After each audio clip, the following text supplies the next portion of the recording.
If your father was to wake up from his grave, God rest his soul in peace, for 1 second, what would you tell that guy? Wow, I would first probably will be very surprised because I almost achieved everything he told me to do in his last letter to me when he died. Politics, number one, is so expensive. The other day I saw Mora saying that, Gen Zs are 15 million. If we raise 100 shillings each, we'll have 1.5 billion shillings and we'll be ready to put up a campaign. Strong campaign machinery. 1.5 billion for a presidential campaign is a 3 days budget. Shut up. How does Jalas and Rotos meet? Wow. Rotos was my director. He was, I found Rotos at the National Theatre. He had already been acting and he was one of the top artists there. But then we just bonded during the Luo plays. Because Roto, Roto is not Luo, eh? Yes. Roto is Taita. No, it's Giriama. Yes. But his mastery of the art and Luo and everything. Anyway, Giriama ingemfikisha wapi. Ninajua.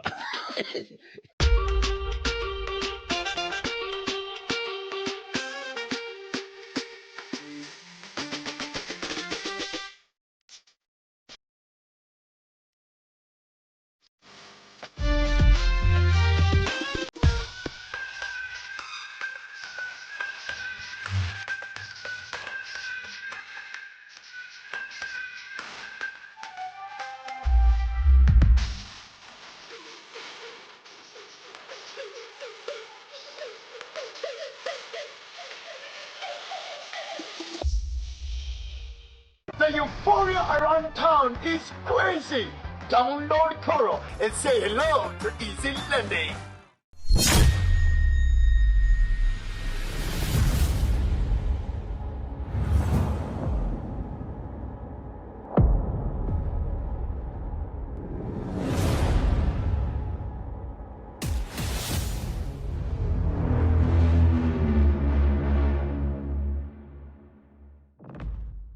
The privilege of coming live on your TV, on your tablet, on your mobile phone is something that I don't take for granted. And how my team and I at 92 Degrees Creative Hub, and of course, across studios, how grateful we are to each and every student who keeps on joining the lessons at 30 Dr. Ofweneke family. Asanteni sana wherever you're watching from, within Africa, East Africa, Central, North, South, Europe, US, Australia, Germany, all those areas. Of course, we've been getting guys who are commenting on the comment section saying, Dr. Ofweneke, we are learning a lot. Remember, I keep on telling you, this is not a place for tea and gossip. This is a place to grab a pen and paper and get to learn something that will impact or something that will just energize your life and show you how to look at life from a different perspective. I've made sure that the people that I'm hosting, our guest lecturers that are coming on these lessons at 30, I've made sure that they have a story to tell, from scars to being healed, from rags to riches, from being totally disoriented and discouraged about life, and actually to them getting to a successful place in life. Regrets, mistakes, successes, secrets to life. That is what we do at Lessons at 30. Ladies and gentlemen, welcome. My name is the Eagle himself, the Duke of Kakamega. Dr. Ofweneke is my name. And of course, here I am. Once again, of course, wale wasemnajo kama kawaida, we don't do anything if we have not bought a piece of land. My goodness, if you've not even tried to save up. Now, listen, using and properties, not only are we making sure that you procure yourself a piece of land, but we're also making sure that there's actually a payment plan for you up to actually 12 months. What excuse do you have? Not even to get probably even an 80 by 100. Imagine at almost from 500,000 until above for you to get a piece of land. Contact Users and Properties right now. They're waiting for you. Ladies and gentlemen, money needs to move fast. But time is money, and money is time as well. My big brother always tells me this day, he told me, money is not everything, but please make sure you have that money before you say that nonsense. That is our guest for the day, ladies and gentlemen. So do this. Lemfi is the application that you need to download. If you're in Europe, in the US, anywhere from Africa, directly into your till and number. You can pay for any product, any service, and actually pay for school fees, pay for land, pay for anything you're buying, a construction material that you're trying to do, and you're doing it all the way from Europe. You can actually send that money right from where you are, any part of the world. into a till number right into Kenya. It's faster, it is safer, and it is trustworthy. Ladies and gentlemen, I don't want to take too much of your time. An amazing man, a man who's played a very big role in my career myself, and a few of us in the industry. He's been a big brother, a father, and of course, if we flip that chapter back, he was Kenya's #1 top corporate MC, Kenya's #1 radio comedian, Kenya's #1 content creator, and of course, brand influencer, brand ambassador, we call that, ladies and gentlemen. But those were not the dreams. Those were not his last dreams.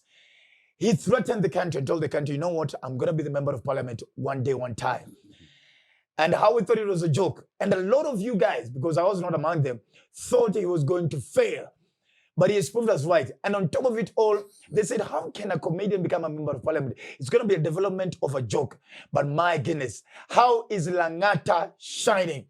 Ladies and gentlemen, my big brother, a mentor in my life as well. The guy was counted to become Kenya's #1 corporate MC as well. Ladies and gentlemen, Honorable Felix Kode, aka Jalang'o, Langata 001. Sir. Hey, how you doing? Karibu sana. Thank you so much for coming on the show. Oh, good, oh, good. What? Hey, talk to me. Hey. Let me ask. If your father was to wake up from his grave, God rest his soul in peace, for 1 second, what would you tell that guy? Wow, I would first probably will be very surprised because I almost achieved everything he told me to do. In his last letter to me when he died. My dad died the same day I got my first job. Come on. Caroline Mutoko called me and told me I'd been confirmed as the co-host. Yes. Myself and Larry. When she hanged up, my brother told me to try and come home because dad is dead. So when I went home, there was a letter that wrote to me that asked me to take my brothers to school, my siblings, and build my mother home. And he'll be so proud of me because if he was alive today, I would have been really happy. I would have bought him a Ford Ranger. Come on. To just zumbua people in the village with. But here we are, achieved what he requested me to do. My brothers went to school, got my mama home, and we are here. I would really think that he would say, thank you. Job well done. Yeah. Was becoming a member of parliament, was it part of his... No. This was an self-acquired... Becoming a member of parliament is something that I planned for. From if you remember. Because all these years until later on. You remember when they said that you can't be a member of parliament if you don't go to school? Yes. And remember, all this time, nikisumbua watu, it was just with my Form 4 certificate and birth certificate. And I had to go to Daystar University for 4 years to make sure that I got my degree. And started preparing even from my undergrad, what I was taking. I took human science and community development. And with that alone, I knew that this is the path that I wanted to be in. Because where I was already a leader. I had a voice of influence from radio, from my podcast, everything. Yes. But politics gives you a bigger pedestal and a bigger space and a bigger voice to work with the people, be with the people, and know what the people want. So I knew that's the direction that I wanted. I know it took so many of you guys a surprise. You people didn't believe. No, I believed because I knew how firm you are in terms of, and even the way you carved us. Yes. The likes of Bin and I think him and I have a more close relationship with you. So here we are. I'm the member of parliament, Langata. Langata 001. There is no zero. It's just Langata 1. Langata. Just like Kenya 1, the president, I'm Langata 1. 00 is Joho. Oh, yes, by the way.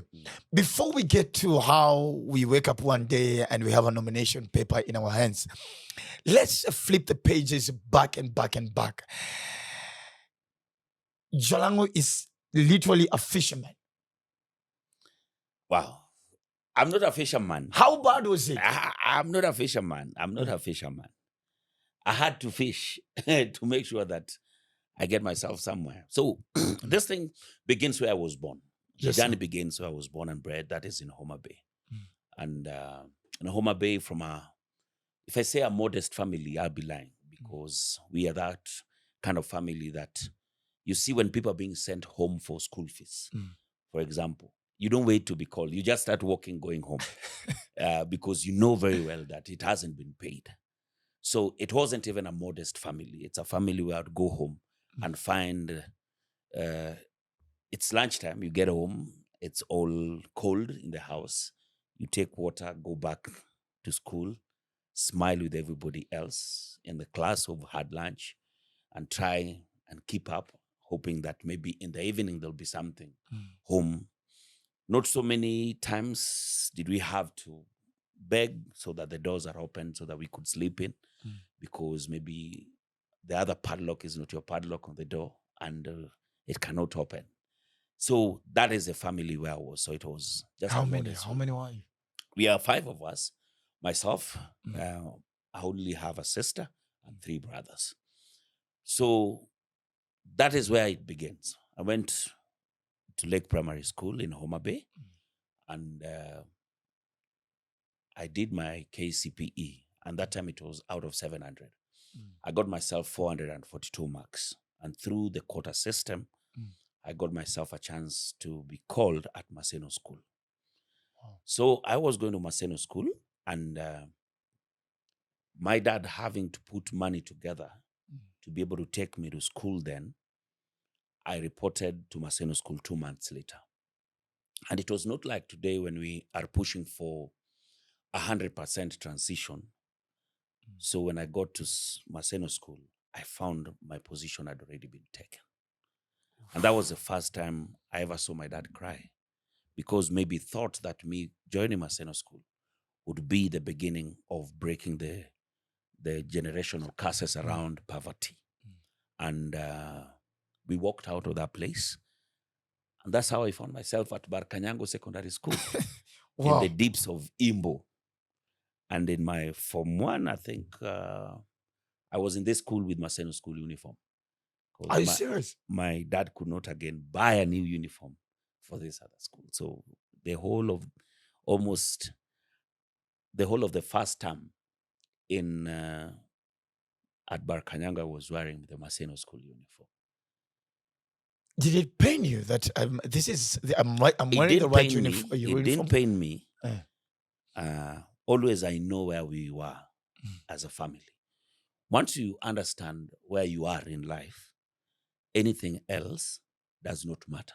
You agree and accept. Living in the reality. This is where I am at that point. Don't struggle so much wanting to be where you are not at that point, because God has a journey and an agreement that from one step you'll move to the next. Don't be in the next step. Don't force yourself into the next step before that door is open. Your next step is assured. In second term, that's when I was getting my uniform now in Form 1. Then in Form 2, I left to Nyangoma Boys Secondary School, where I went to join my brother George, who was already there. The reason why I went to Nyangoma Boys was so that my dad could pay school fees wholesomely, where he'll come and argue, oh, this is what I have, let my sons be in school. But then on our last, on Form 2 second term, that's when my brother dropped out. He came and told me, I see the struggles dad is going through, and I see you having a better chance to reduce dad's pressure, and I'll leave, and if God open doors one day, I'll come back to school. So I went on and got my good, very strong C+ then when I did my Form 4. A C+ in Nyangoma is like an airplane in Alliance and Stare and all these places because of the infrastructure then. But right now, it's a very beautiful school. I've gone back there. They've done themselves well.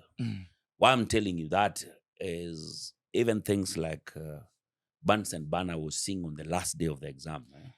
Hey. Like this is the last day of the exam. That's when you're okay. This is what I've been seeing. A friend of mine mixed everything and it exploded. Take observation explosive. Clearly didn't see any white precipitate. My God, did then he? I got a C plus. I got a C plus Which- out of that whole drama and what we went through in school. And yes, I got a C plus. Did your brother ever come back to school? George. Later, I went to Ober Boys, where I actually the one who took him that place and actually went to the university. So I'm here with my C plus. I go back home. I tell my dad, I want to go to college. My dad has never laughed like that. Told me, boss, you've seen what I've gone through. Taking you College to tena. college tena. It is done. It's over. It is over. You're a man now. Go outside. Go out there. Go out there and be whatever you've always wanted to be. You get what I mean? But how can I be without this college? How can I? It only meant one thing. That is where I was at that time. I have my C plus. My wish is to go to college. My dad and parents cannot afford.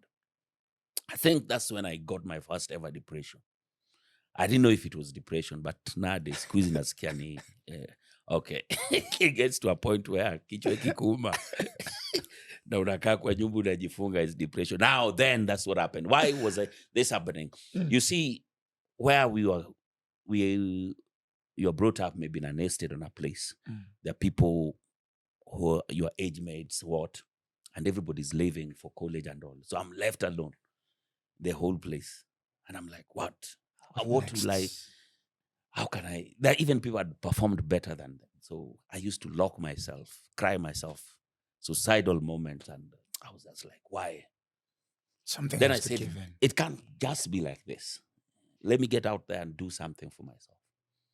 So I got myself to the lake. That's how I got myself being a fisherman. Just like if you are born in Kericho, you'll go to the tea farms. If you're in Kitale, you'll go to the maize plantation.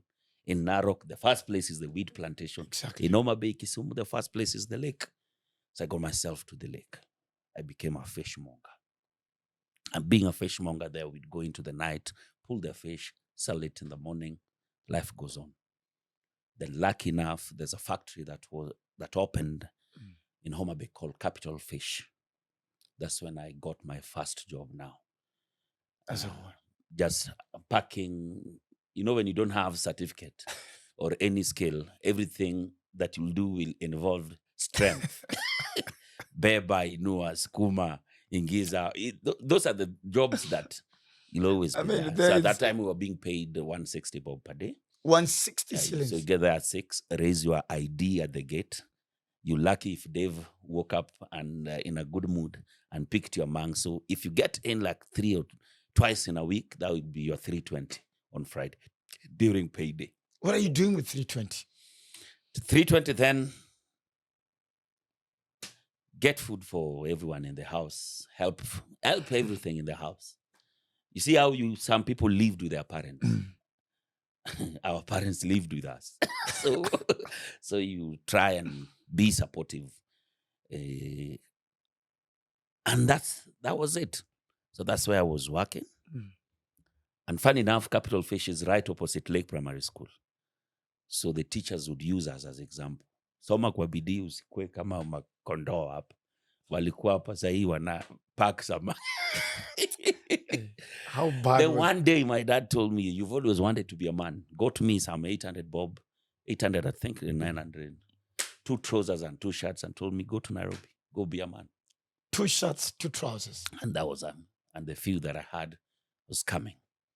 Big thank you to Auntie Pam and Uncle Wandago, who were the first people to ever welcome me in Nairobi. So this is your first journey. Is it your first journey to Nairobi? No. First journey to Nairobi was back when I was in high school, when my girlfriend had passed their school, had performed very well in the nationals, and they were performing at KICC. So I traveled all the way from Homa Bay to come and see my girl. Are you serious? Yes, that was the first time. I was in Nairobi only for 4 hours, only to see. Love is stupid, but it's okay. So this is my second journey to Nairobi now. We can't go there. She's a married woman. She's a married woman with a family. Let's not involve her here. Let's not involve her. I know you laugh, but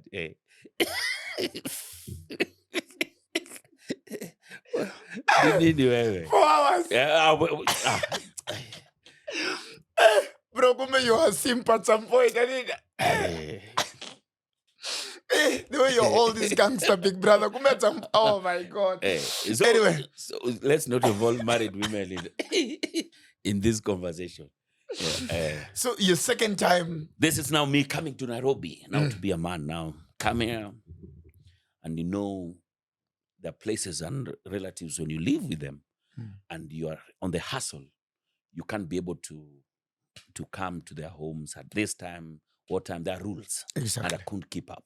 That's when I left to live with my uncle. He's called Uncle Ching. May God bless him. At Kware, in Bakassi, the slums. He was a radio repairer. And he's one of the guys I say opened my eyes so much. Because I used to tell him, you know, I'm an actor. So he'll repair his radios and nikitoka inda, he would give me 50 bob. Enda theater. Si unasemaga we ni actor. Enda theater sahi. So in this town, there's no job I've never done. At the National Theatre, when I got there, I got that we had cartels, the people who owned the place. So even getting a chance to get myself on stage was a problem because nobody knew who I was. But then we had people who had already built their names there. I give a big shout out to people like Aliwa, David Aliwa, Bothia.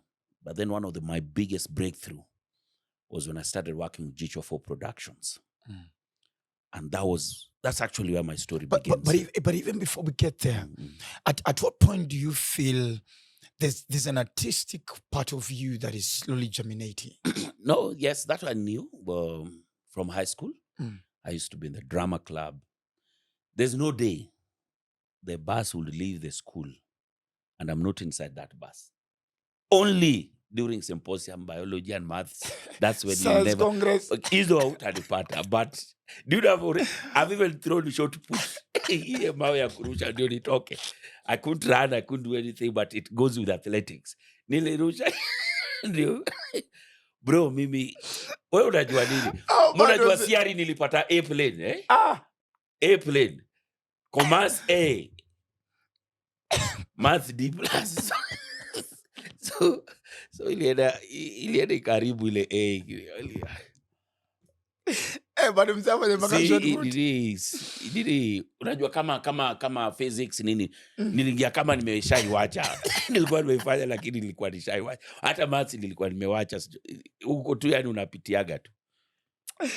There's one day kuna siku tuliiba maths, tuliiba mtihani, Si kuiba ile kuiba nini. Tulikuwa na marking scheme. Tuliiba marking scheme. Sipokuwa marking scheme ilikuwa imeanzia number 2. So unaweza imagine kuna marking scheme umepata 0. Chukua ile number 2 umeweka kwa number 1. That's how bad I was in maths. That's how bad I was in maths. But CRE, ilikuwa top mbaya. Lakini karibu hata time ingine ni wache CRE. Hiyo place at Jesus fed. How many kadhani kumbe huku pia kuna maths.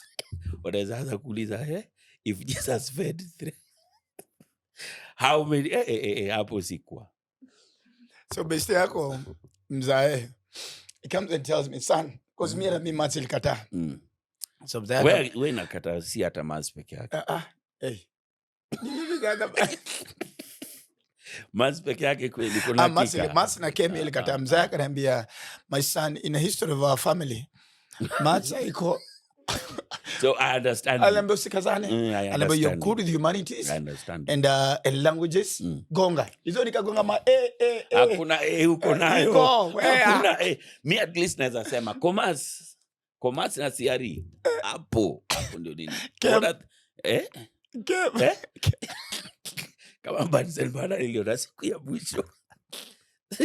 Sasa And of course, Mwesh, as you just hold up, as you're talking about commerce.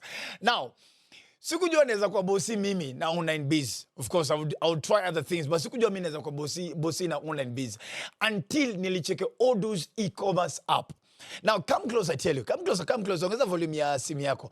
Now with it, you can set up a full online store in just a minute. Oh my goodness. Must check if technology make things very efficient. So kuna kitu inaitwa website builder enye itakuwa ina walk through your walk through 4 straightforward steps. Step number 1. Now listen to me. Define your business goals. Hakuna vile business ajiran na ujue like there must be a goal that you're running towards. Profit, brand stability, opening stores. There must be something that your brand is actually driving towards. Number 2, choose a color scheme or actually upload your logo. You can actually design your website depending on how you want it to look like, depending on the kind of clientele you're trying to attract, and depending on the kind of industry your product or your service is actually in it. Number 3, you can actually add the pages and the features that you need. All these are the comfort of your house. Now, 3, 4, you actually get a ready-to-use theme you can actually fully actualize. You are in total 100% complete control of how you set up your website builder. After all that, inakuwa very, very, very easy to set up your business, mama. All right? Hakuna coding, hakuna technical barriers. Just drag and drop content blocks and add your own text and visuals. You can easily create products, set pieces, and upload photos right from your website's page. Mwah! Once your product details are ready, just select a payment method and you're set to receive orders and make your first sales. See you at the top. See your success after using Odoo. Key for you is that your first app on Odoo is absolutely free, and I keep on reminding you, including hosting and support. Plus, you get a free custom domain for the first 1 year. Skizeni wase. Me nishakuibia siri of how easy it is to set up after the episode. Just use the link on my description and you're home and dry. I don't know what you're waiting for. It's right here. All right? So now we are now Jicho4. I'm at Jicho4 Productions, and still people don't trust me. Then this one day, so set books tunataka kufanya set books for 2 weeks, and I'm undercast. I'm overshadowing somebody. So siku ya kwanza show imepigwa mbaya, watu wakalipwa, watu wakaenda sherehe. So the next day mtu mmoja hajakam, na huyu ndio narrator, na huyu ndio anafungua play, na huyu ndio main actor. Nikashwa scene, unajua mimi naweza fanya hiki kitu kwa sababu sasa my students wamejaa hall. The hall is full. The teachers are asking, what time are you starting? We are still looking at the gate. Will he show up? Will he not show up? So I just told them, risk with me. At least hata nikiharibu ni show moja tu, by saa 8 atakuwa amefika. That is what changed my life. That moment. Time and chance. I got on stage. They told me, where? Piga tu. I got on stage, Then lights went off. Then, pop. Spotlight. Let's do this. Karibuni sana katika Mwisho wa Kosa. Ni riwaya iliyoandikwa naye Z Burwani na kuchapishwa na Longhorn Publishers. Na kwa idhini ya Longhorn kunakiliwa kuwa tamthilia naye Bwana Jasper Okda.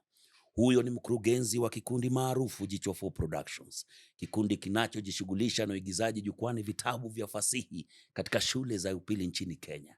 Ili tujue ni msika yupi aliyotenda kosa lipi na vipi na lini na kwa nini, jiunge nasi. Toka hapa was God damn. the first time these guys ever got a standing ovation when the show was just beginning.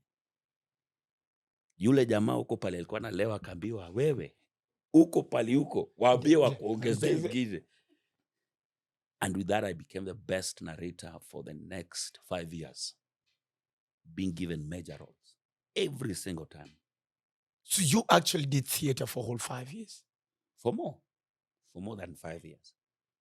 For more than 5 years, because we started doing traveling theaters. Because we started doing traveling, we'd go to, I know like the whole of this country at the back of my hand. We'd start from Mombasa all the way to Turkana, all the way to Bungoma, everywhere. We traveled everywhere performing. And theater is when I moved and went to my first house in Mwiki. I was about to ask about that. In Mwiki, it was because of my very good friend called Charles Theuri, who was doing a play called Tit for Tat. So Tit for Tat, and they were rehearsing in Mwiki. Okay? PCA Church in Mwiki. So he told me, come and see where we live. So when I traveled I came from the traveling theater, we went to Mwiki for the first time. And that day, I moved from my uncle's place in Embakasi Quarry and went to Mwiki. Now to my first house. What is in this house? It was me. The house had me. Had me. Do you know, the first day, I had my first house. Nilifunga, nikafungua, nikatoka, nikarudi, nikafungua, nikafunga. Just to know that nobody is going to ask me where I'm coming from. Where are you? This is my house. That is what made me happy. Got myself my mattress on the floor. Had my clothes hanged up there. Hapo kando besheni, stove. Na sabuni ndani ya besheni. Hoping for a good day. But I was happy at that point because that is where God had given me then. This is the step. This is the step at that time. I later got my first bed, Badai. Badai sana. And the story of the bed is even a funny thing. So because I could not buy the bed once, so I bought the head. Not just the head, the frame. You know the frame without that thing that holds the mattress. Matandiko. So mattress iko chini lakini bed iliko na bed. So literally nilikuwa naingia kwa bed. Kwa naingia kwa bed. So nalala chini lakini niko kwa bed bado. Unaweza cheka lakini unacheka tu vile unataka lakini ni sawa. Ni sawa. The pride at that time though. It was too much. Too much. Was anybody visiting you at this time? Aje sasa jo. Aje sasa unataka mtu akuja aone nini kwa nyumba. Nilianza kuita wase home time, nilibuy TV yangu Okma. Unajua Okma? Ni ndogo hivi na inalia na stereo jo. Hey. I remember that TV. Unajua Okma? Nikaibaia, nilikuwa najiweka juu ya kibuyu. Baadaye ndio nikabai stand. Unajua hii stand ya black hiyo nikaweka hapo. Hiyo siku hata niliita dem huko home. Weka mujione TV. Hiyo time pia niko na bed. Sasa kikam tu ni have a bed. Nani hivyo? Netflix and chill tulianza kitambo kabla hata Netflix ikama. Uzuri ilikuwa na shortcut, hakuna kiti. So ni direct kwa bed. Unaujia. You know you actually simu venye mekatu hivi mnanguka tu. Katu kwa bed, mnanguka tu kwa bed. Like a 5 Blu-ray. Sasa hiyo ushampikia mayai na nini, ama umechukua getheri hapo nje umekaranga. Ikiwa unachukua stofu unazimia huko nje na maji. Na mbali ukizema ndani ya nyumba na pia nguo zote zinanuka moshi. Sema ni perfume gani? You know you bought me my first TV. I remember. It was Uchumi. You called me. You're rushing for another event. Yeah. And you're doing Uchumi Grand Bro. Uchumi Kid Bro. And I think that was my first official corporate event. Yes. Uchumi Ngongo. Yes. And I remember you paid me 30,000. Yes. Sikuenda mbali. Straight mpaka Luthuli. Uliza Obi na TV yake ya kwanza. Nilikuwa nimewalipa yeye na Fred, God rest his soul in peace. Nilikuwa nimewalipa, ilikuwa ni gig ya Orbit I think. Wamerudi nimewapa. Nilikuwa tourism week Kisumu. So kumlipa yeye mbio paka ni Luthuli. Sasa hiyo nampigia kuna gig nyingine ameweka TV kwa kichwa. Sasa hiyo alikuwa naishi na kina Thuol, akina Wago. Yuko South B. God help us. So ndio hiyo hapo nimeanza mashow, nimewachana na set books. Tumeanza sasa nini stage plays. Then things changed, turned when we started doing the Luo plays with Akina Ogana and everyone. That is when things changed. We started holding some good money. And by that time, Citizen TV had just started the local productions. Inspector Mwala, Mother-in-Law, Papa, they had just started. So Wilbrod had already been called kama wife wa Papa. So mi na Otoyo tunamwambia, "Mase, tafadhali, ambia Papa sisi ni wabaya." Sisi, we kept on begging her until one day sasa Wilbrod anaenda kuolewa. She was getting married. Sasa sisi na Otoyo na watu wengine tukaambiwa, so nyinyi ni ma brother wa Wilbrod, the uncles. Tunatoka Ugenya tunakam. Nikaambia Otoyo, mazee, sasa hii ndio ile kitu tumekuwa tukiomba. Okay? This is what we've been waiting for. If we mess this, even God will not forgive us. This is it. So hiyo siku tumeenda tumepewa script. Tukaambiwa chagueni mtu mmoja hapa. Pick a role there. Even before we get there, the question has always been, how do we end up, how does Jalas and Rotos meet? Wow. Rotos was my director. He was, I found Rotos at the National Theatre. He had already been acting and he was one of the top artists there. But then we just bonded during the Luo plays. Because Rotos, Rotos is not Luo, eh? Yes. Rotos is... Taita. No, it's Giriama. Yes. But his mastery of the art and Luo and everything. Anyway, Giriama ingemfikisha wapi. Unajua. Ingemfikisha anyway. So ilimbidi ajue, uchaona actor Giriama. Isipokuwa Bekaruga kwa huko Msambweni, I think he's in Msambweni. So he had to know Luo when the Luo plays came. So hapo ndio tulianza kuinteract. But earlier we'd met when he was my director. He was a Swahili play director. He's so good in Swahili. Yes, of course. So he used to direct us. That's how we met. But then today you'd be sitting with Otoyo and you'd be called Jalang'o because that was not our name. Papa gave us the script. Akasema, chagua role moja hapo. Akasema, wacha nichukue Otoyo. Mimi nikasema, okay, huyo mwingine na okay, Jalas. Hivyo ndio nikaanza kuitwa Jalang'o. So that is the birth of the brand name, Jalang'o. Yes. And so today, if Otoyo had picked this other name, it would be called... Otoyo will be Jalang'o. Yeah. What? Yes. That is a piece of information I never knew. Immediately, cameras, roll, action, pap! Maze tulipiga show, tulisa what a script. Watu walianza kushoot saa 2 tulimaliza saa 4 usiku because everything we say is funny and everybody's laughing. Cut. Na kitu tumesema tuwezi repeat kwa sababu it's coming from. So wakaenda wakapatch. The first show went on air. Thanks to Waruru Ashira, coach himself. He said, wow, who are these two people? Akaambiwa these guys. Akasema, no. You have to change the script. I love these guys. These guys must be in this play. Tukaitu akatuambia, man, hey, who are you guys? That is when I was meeting Waruru Ashira for the first time. WW himself. God bless that man. If it were not for him, mimi yangu ingekuwa imeisha hiyo siku. So Waruru Ashira is the one who said, keep these guys in the show. Script ikabadilishwa ikasema when everybody was going back to Ugenya after the uncles are wedding. remaining. Yes. The uncles jumped through the windows. Waliruka kwa basi, so they are somewhere. God damn. Ndio sasa script next tukaona sijui tulikuwa tumepotea wapi bas.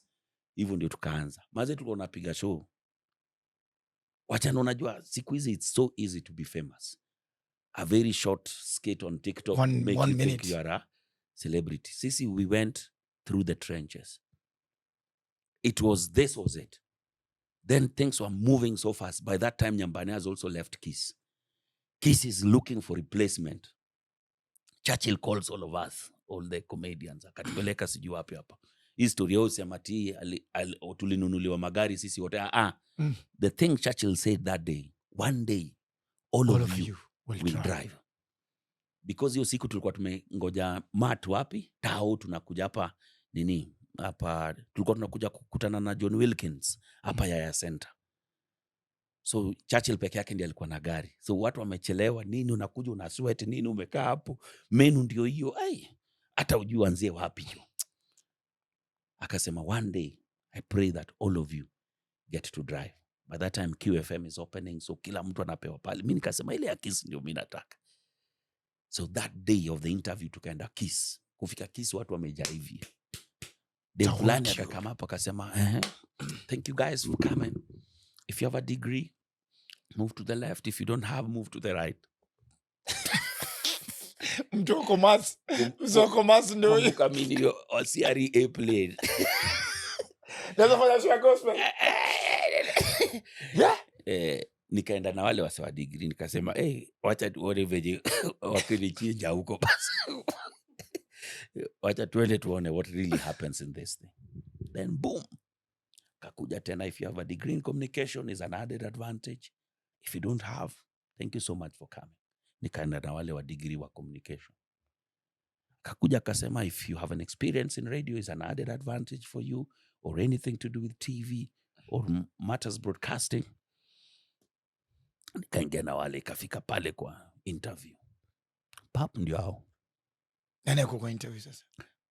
Karo Mutoko, PQ nini, kaambia, maze, hizi vitu mnaulizia zote sina, but I'm the man you're looking for. Come on. Hey. Slow down. PQ akasema, I like this guy's confidence. Let's try him. Myself and my life, I can tell you, it is people who've been holding my hands. Why it's that he didn't say that, my radio life would have not started. That's when we started. Back to back, watu wanatestiwa hapa, watu wanadropiwa, left right, watu tu wanajaribu onea. Tukabaki watu wangapi? Wawili. Myself and Larry Asego. So imefika pali, either ni Larry ama mimi ndio niandikwe job. I told Larry, Kiget, it was a good ride. He also told me. These guys came, Caroline called and said, Jalas, you've both been picked. Come on. To replace Nyambani on the biggest radio show, Kiss FM. That's when my brother called me that dad is dead. Same. That's when most of the time, if you followed, I went for a small break before I got myself on air because I had to go bury my dad. I think he waited until maybe he thought that things would work. And spirit was at rest. So that was it. So I started the show in the corridors. I never used to be in the studio. So Caroline and Larry were on air. And I used to do something called the inside story. So once they go through, then like, we can, why this Jalang'o always disturbing? Caro, have you seen page 13 of The Nation? I used to bring crazy stories. So things that are not even in the paper. Underwear mia saba imeibwa. Guys started, hey, who is this guy?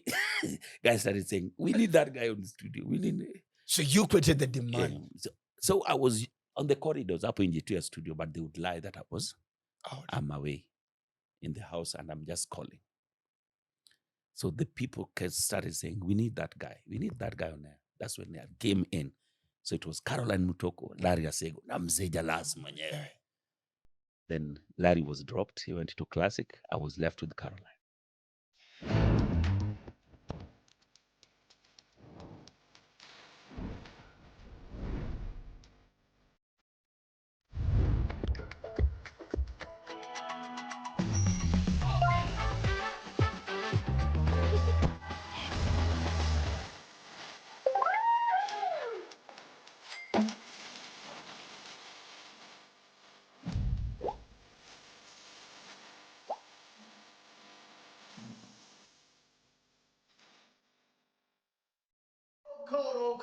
Koro, my goodness. When I say Koro, you also answer Koro. Now, this is it. You should never have to worry if you ever find yourself in an emergency. Yet you need money. At the gas Maisha, at the Kodunda do Maisha, at the school fees pesa itoshi. You know when you're shopping do itoshi na kwa bika na line kwa supermarket. That should not worry you at all. If you ever find yourself at an emergency and you need to add some money and you're wondering where will I get some additional money and need to take a loan, just get on your mobile phone and download Koro loan app. right in mobile phone, either on iOS or on your Google Store or Play Store. And of course, once you download Koro, put in the promo code EAGLE, the promo code EAGLE. And once you've done that, ladies and gentlemen, guess what? You get ready for easy lending. Get into your mobile phone, uswe get stuck. Manzika Mwana Koro. Use the promo code EAGLE. And of course, you stand to win more points if you use that promo code. Download Koro Manzeleo and sort yourself out. Back to the episode. Where were we? There's always been conversation that that the carol comes off, and I've had the privilege, of course, of meeting a couple of times.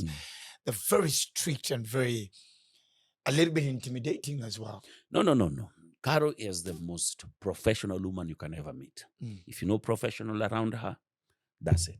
First, she's not even Carol. She's Caroline. Caroline. Oh, sorry. She'll always tell you, my name is Caroline, not Carol. Okay? She keeps time. She knows. Let me tell you why I know keeping time. God bless Caroline for me. Any day and any day, I still say thank you. So this time, I've moved. I'm not in the deeps of Mwiki. Niko hapa Kasarani sasa. Tunasonga. Mwiki, kwa sababu sasa I can't operate. So nimekuja hapa Mwiki, but I'm still getting late. Kwa sababu KISS lazima nikue job 4 asubuhi. 4 asubuhi ndio nitoke huku Kasa. Ningoje mamati paka sijui saa ngapi nifike niende Westi, ningoje mati ya Westi. Nafika job late, napata Karo job. Why are you always late? Madam, I come from Mwiki. Where's Mwiki? Where's Mwiki? Mwiki 17B. Why don't you have a car? Hey, car. I told her, Carol, you really don't know me, eh? I opened up to her. I told her, listen, this is me. And now let me explain to you who I am. The person who's, oh my God, I didn't know. Can you go downstairs? After the show, you'll meet somebody called Robert Kibutiri. So Robert was a finance manager. Caroline had organized for me a first loan of 300,000. Mimi huyo kupewa those street Sarit pale kwa ile board kuangalia gari. Chukua ile nini. Ajezi gari zinaekwaga kwa board. Chukua hiyo nini information ya hiyo gari na namba, pigia huyo msee, uko happy, come Starlet mpya KAU 003K. I remember it. Pub Street Park Road. Ngoma na mguu. Nimeweka ngoma expensive kuliko gari, my friend. Unacheka, ulikuwa na gari hiyo time ama bado ulikuwa Kakamega? Kwa sababu nakumbuka nikikukimbilia na hiyo gari. My friend, hapo. So niko na gari bro. Unajua nishawaisahau niko na gari wewe. Kuna siku nilisahau. Nimeenda mat kufika Ruaraka pale nimeanza kuteremuka. Nikasema mama, nimesahau gari yangu. Sikudanganyi. Na ngoma hiyo gari nilikuwa naingiaga nayo National Theatre hivi. Nilikuwa nataka hata niendeshe hiyo gari kama mguu iko nje. Nilikuwa najiona nimefika juu. Nilikuwa yani so Caroline. There's some noise that happens before you get in studio. I don't know why these matatu guys nowadays ajui milioni nakuja na Starlet iko na ngoma kuliko ya watatu. Kuna siku alikuwa amejam mpaka nikaenda nikatoa hizo mguu nikatint gari. Imagine saa hiyo yeye anaendesha BMW mpya E3 series. Haina ngoma nini na imetulia. Mimi niko kwa Starlet KAU 003K na inapiga kelele. So nikasema kumbe pesa haipendi kelele. Nilienda nikatoa hizo mguu nikaitint nikatulia. I started learning pole. Piga show na then I'm this one person who things don't excite me so much. But then nikasema I'm leaving. Hold on to that. Because now the brand is becoming bigger. Now you're on 2 major platforms. You're on KISS Breakfast every morning. Then you're still on Papa Shirandula. Yes. Oko Papa, how is the experience at this time? The experience is amazing. I'm killing it. The whole country knows me. Na bado unapanda mat? Ndio. Lakini sasa gari ishaka. Kama nayo kwa set. Najiona nimefika mbaya. Kuna hiki kitu tu gari ufanyia mtu. Unadhani una watu wengine ni kumbavu sana. Na ujui wewe pia ulikuwa huko juzi tu kama Zilone aungekuwa hapo. It's a good experience. The show is going on. Everybody now loves Papa Shtandula. Everybody's talking about the show. We are in competition with Inspector Mwala, mother-in-law. Wherever we show up, everybody's screaming. Nimeanza kuhost ma corporate events. Hapa mazee mimi naitwa upiga show. I've even opened my own media house now, so that I can take care of all these things. Inaitwa Arena Media. Do you know how Arena Media came? How comes? So, I'm growing.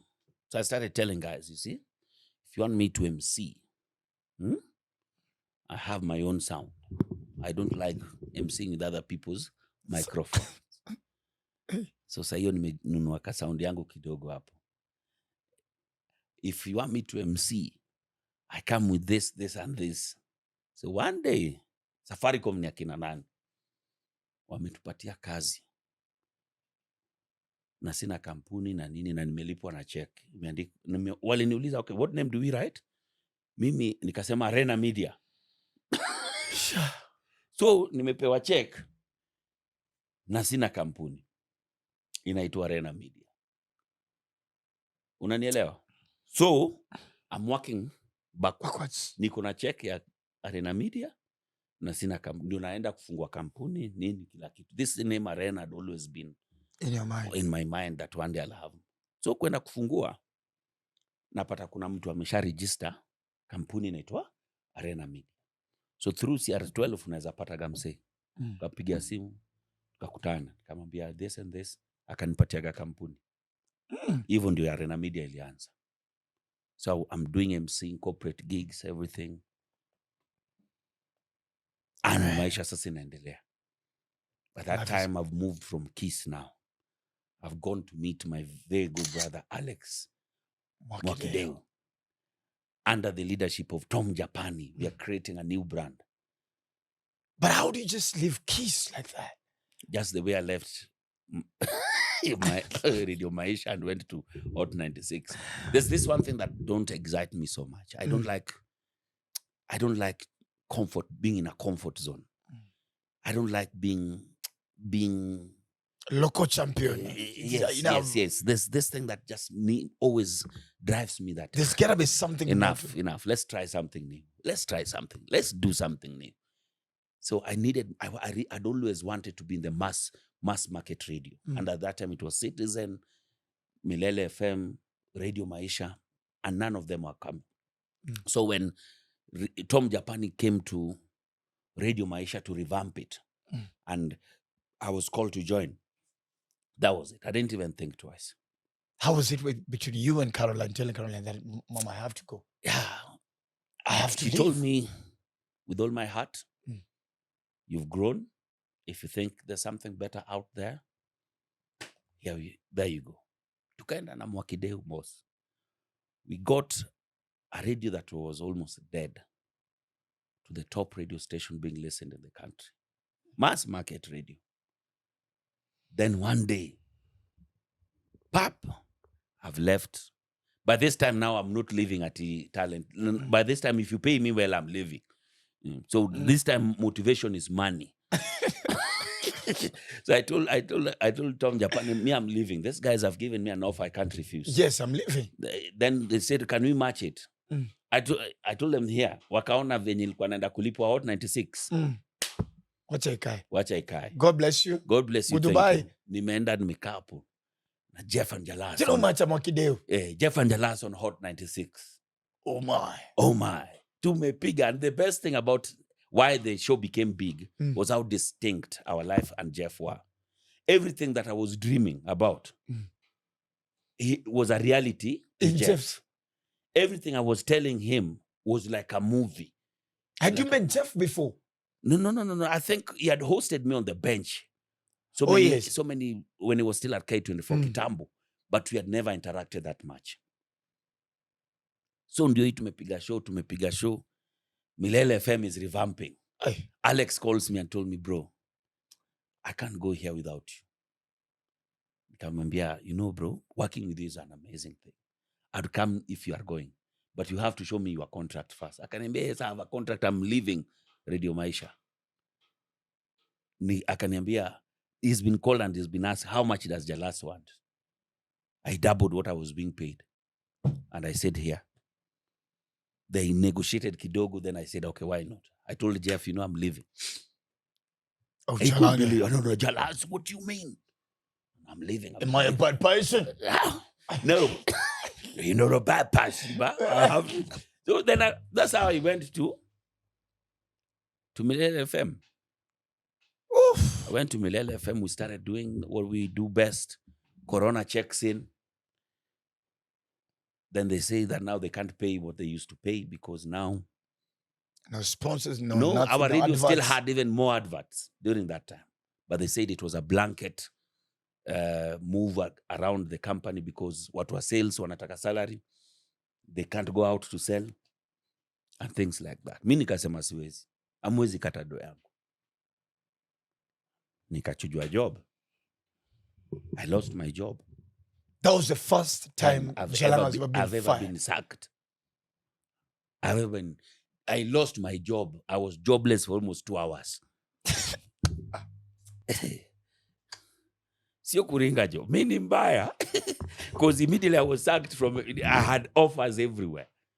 Everybody was asking, Ofweneke, if you're good at what you do, Yes. you can't beg in this town. Just make sure that your craft is perfect. You can't be jobless. Everyone called me and wanted me back to work. But when I had just one voice, I couldn't change. I couldn't even think twice. I said, even if I'm going to work for free, I'll go. Hey, Jalang'o, how are you? Where are you? I need you to be in the office tomorrow. I'll be waiting for you. That man is called Patrick Kwako. Remember, he's the first person who trusted me when nobody did. Exactly. Even if I was going back to KISS to work for free, I would have gone. Loyalty. And I went back and he showed me my first ever contract at KISS. Then he showed me what he wanted to pay me. I told him, boss, thank you. I'm just grateful that you still want to pay me this much. He told me, boss, since you left, you've gone and grown. That's when I met Kamene and Jalas. Beautiful lady, hardworking, amazing, knows what she wants in life, lives her life, lives the life. That is Kamene for you. Chapa kazi. Then one day I told her, you know what? I'm out. And it was a Friday because the Communication Authority had said, if you're running for any political position, these are the dates that you must leave your professional work so that you don't use radio As a marketing as a campaign. So time is moving so fast. Then one morning, Nambia Kamene, when we are almost leaving. So she didn't know that this was my last day. So I just started talking. And today is a very, very important day here for me and for everybody who's always been. I just saw Kamene tearing. She knew that she was not planning. She didn't know. Nikaona tu, unajua Kamene Ni off guard. Ni baby girl, eh? Eh? Nikaona tu, papa, tena nikude. And today is my last day. Caroline knew I was leaving. Everybody knew apart from Kamene. Then they had a cake out there and they told me, Jalas, go try. If it doesn't go the way you've always wanted, your seat is available. Just come back and do your thing. I told them, thank you for the blessings. Patrick Kwaku called me home. He actually gave me some money for campaign. Told me, go my son, go continue pursuing your dreams. Bro, I've done things in my life. But the one thing that has, for lack of a better word,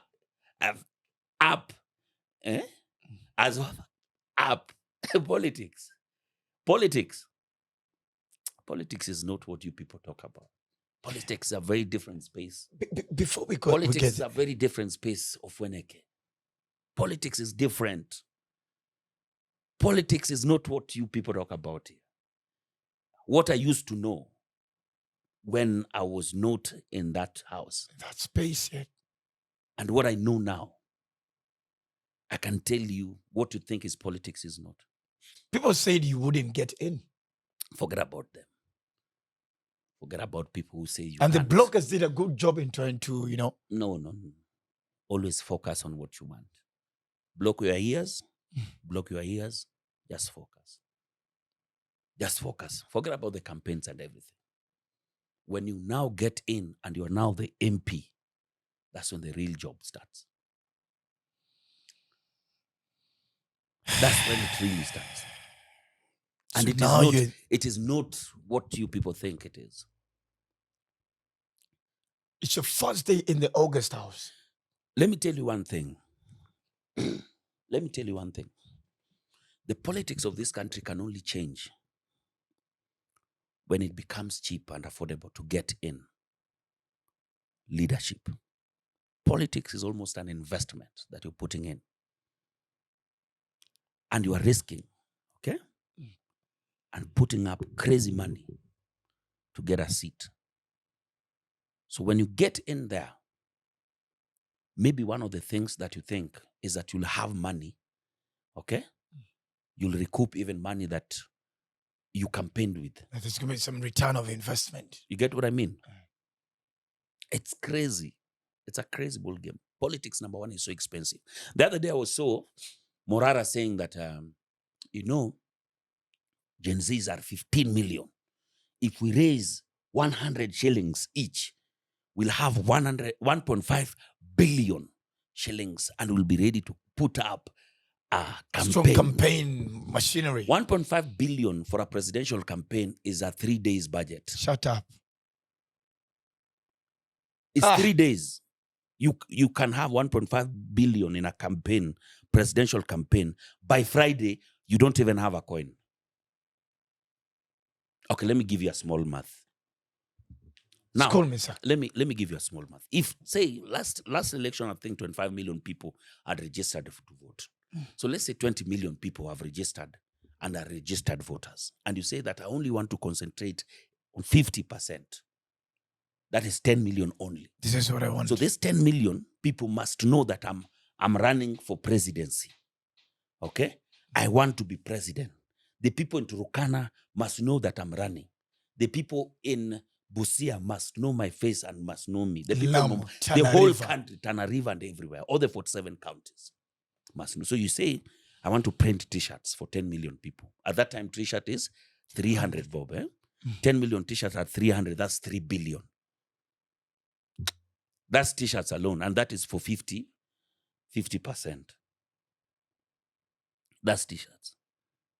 Okay, a presidential team, you have 3 teams of given, let's say, 500 people that you move with. 3 teams. So let's say we have a campaign in Nairobi, have 500 people, the setup team, the sound, the lightings, the what, the logistics. It's crazy. I have a team here. The next team has already set up in Nakuru. And the next team has already set up in Kisii. Okay? If we finish campaign here in Nairobi, these guys are not running to set up. No, they're going to set up on your 4th venue. It's a typical relay. Okay, let me tell you campaigns.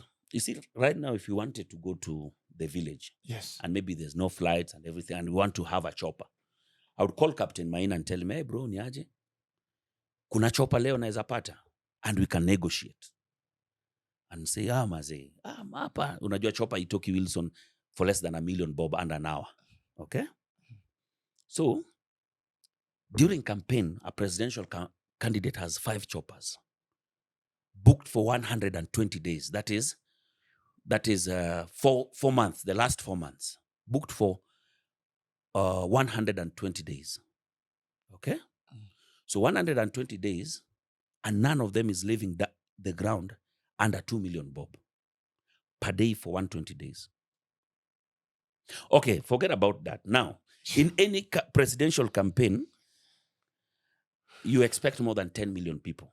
Exactly. 10,000 people. 10,000 people attending a gig like that.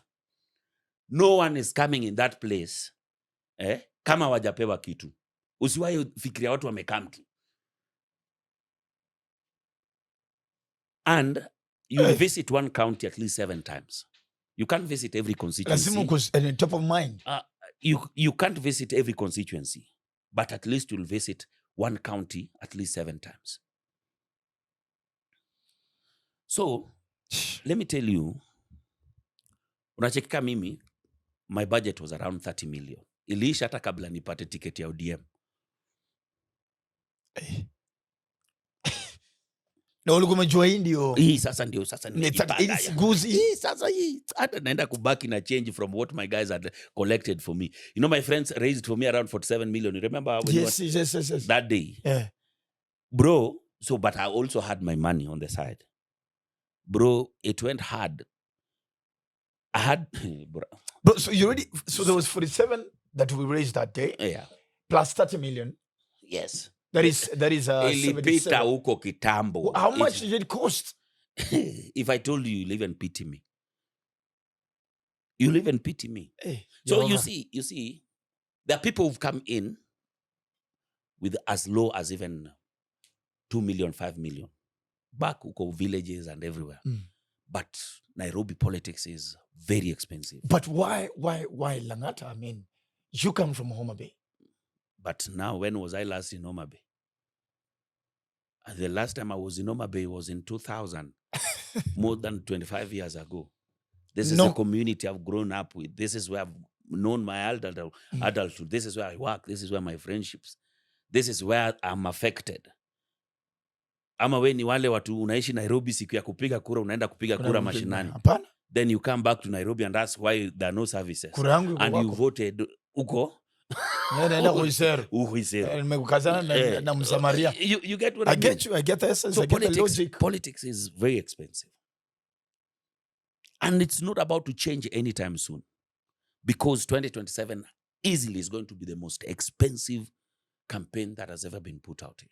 Because the stakes are so high. I was listening to a political analyst, and he was saying Kenya's elections get expensive after every 5 years. Now, this is going to be expensive more than. Bro, let me tell you politics. If it were that people are being voted on their track record and what they have done, I have no business campaigning in Langata. Because what we've done in these past 2 years, you follow me, you've seen. Yes. I'm the first person to have 2 schools built from scratch to end. Within 2 years? In 2 years. I put out Estate Road, 47 roads and counting. We've made sure that every single school in Langata is JSS certified. Labs, everything. But that does not change any person who social burden still holds. The biggest problems members of parliament go through is the social burden. Unaweza letea mtu lami kwa mlango hivi, but haukua kwa matanga ama hukuchangia kwa matanga ya ndugu yake. Toka hapa. Sahau kabisa. Because nitakula barabara. That is when they needed you. You can do anything, but kama haukuchangia sipitali, unajua. Bro, and it's expensive by the day. A day, over a week, I can have 10 funerals in Langata. Na watu wanakuambia mheshimiwa, sisi tushapanga kila kitu imebaki tu ni fare. Na fare is the most expensive then. Sasa 50,000 na ni 10, hiyo ni sotan, imeenda. Salo yako nayo ni 700,000. Najua utasema ni 1 million. Ndio ni 1 million, ikikatwa shaa nini kila kitu, it comes to 700,000. Father God.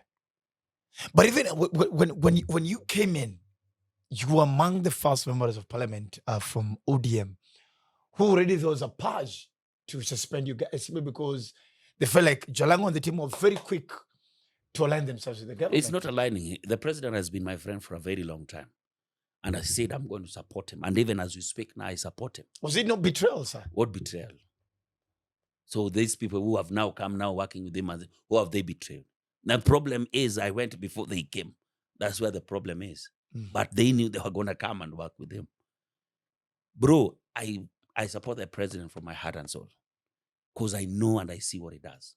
Come to Langata at the slums and see where people live. And see the hopes that they see when these houses are coming up. Bro, watu wanaishi vibaya. I don't know if you've lived in the slum. Bro, I've lived in Kibera. Now, mtu kwa mara ya kwanza naona anaingia kwa keja.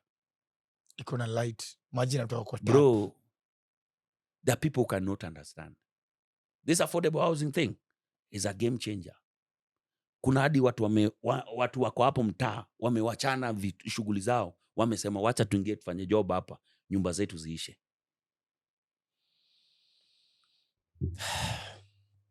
Social media wase wako tu. Social media. Bro, I had 2.5 million followers when I was running. I could not even raise 32,000 votes. Bro, what are you talking about? Do you know, have you heard what I've just told you? I've heard you say. On my Instagram alone, I had 2.5 million. Right now I'm at 2.9 million. On my YouTube, then I had more than 700,000. But it was crazy. 700,000 subscribers. On Twitter, I had more than 700,000 followers. All put together was commanding a following of more than 15 million people. But I could not raise 32,000 votes. Mimi nilishinda na 1,200 votes. Hey. The reality. Politics is different. Politics is different. You know, kuna vitu muona siku hizi, hata mimi wona nashangaa. I'm even still learning to understand what politics is. Bro, wacha nikwambie, utaona president ameenda kulaunch transformer.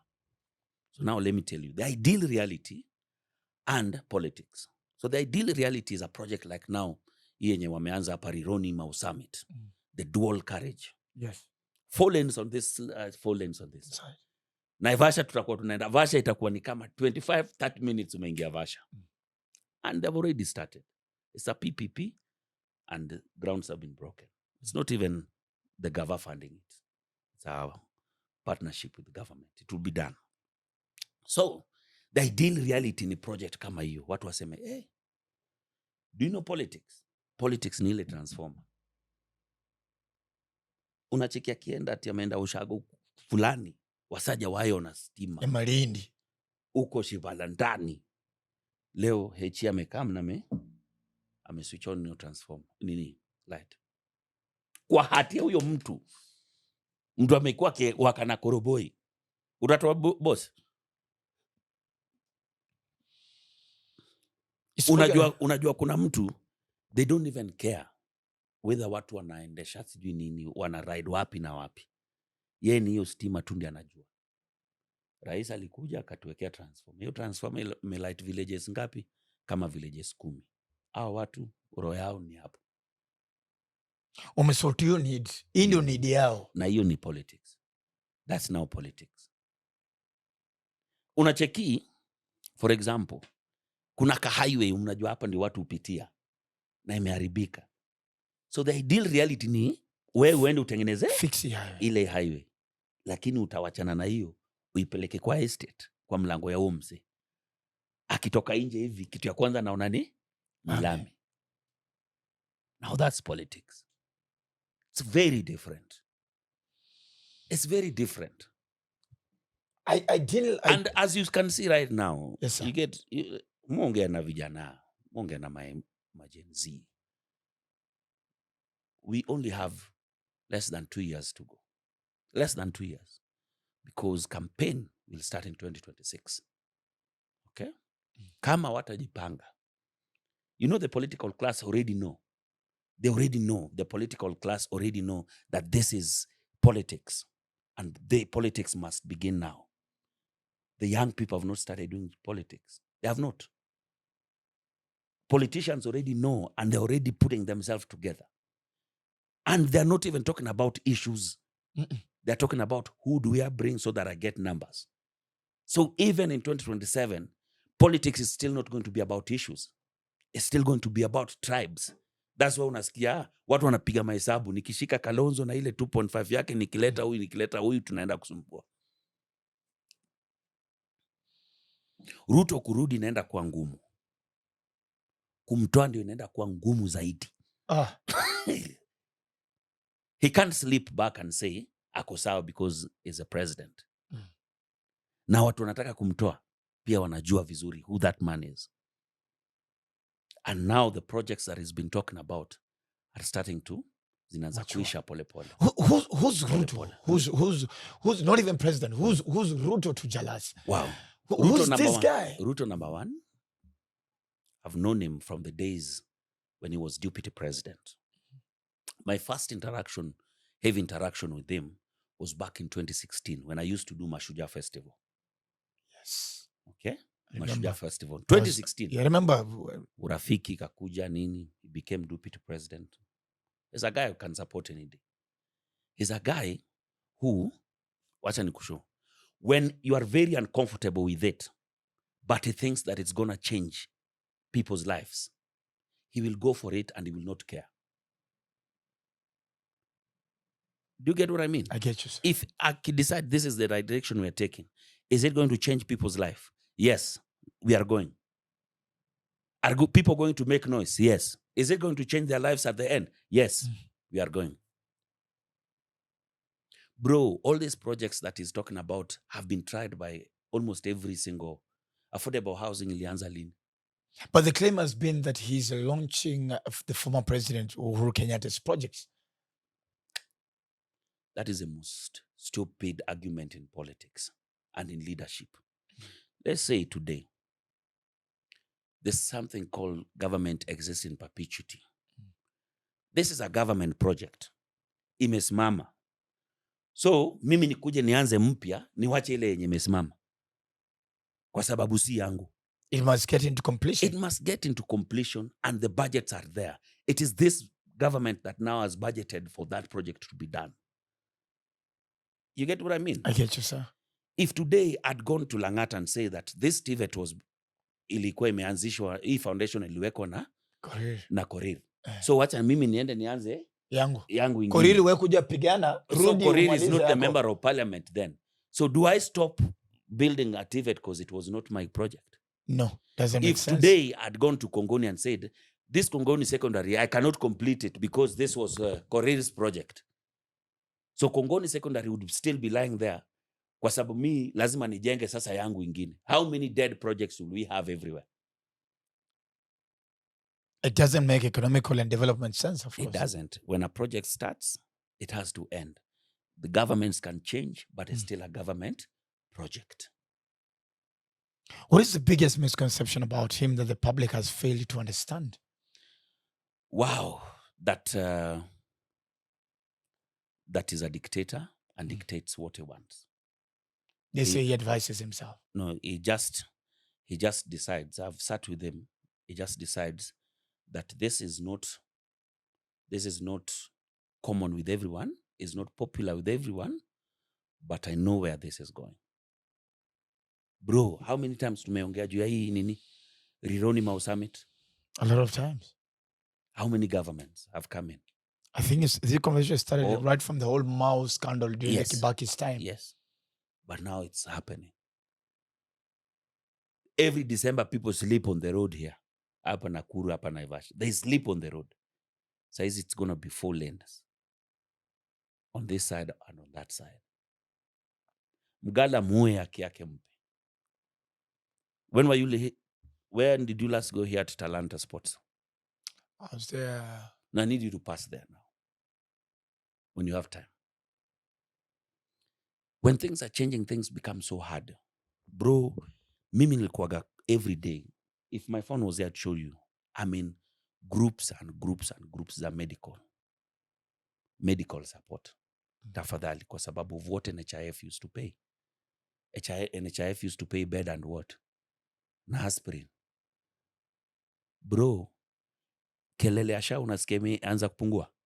But we told generally because definitely transition was hard. Coming from one system that everybody was used to, then you tell them that this is the direction we are taking. I'm telling you, it was the teething problems were too much. Failed system, nini umenda hapo uli register, ajina yako haionekani, what, nini, shaifanyi. Now, when it started working, it will come to an end. People get in dialysis. Mtu unaingia uko na nini. Dialysis ilikuwa unaenda na 17,000 per day. For 2 weeks. 2 weeks unaenda mara mbili. 17,000. Who can afford that?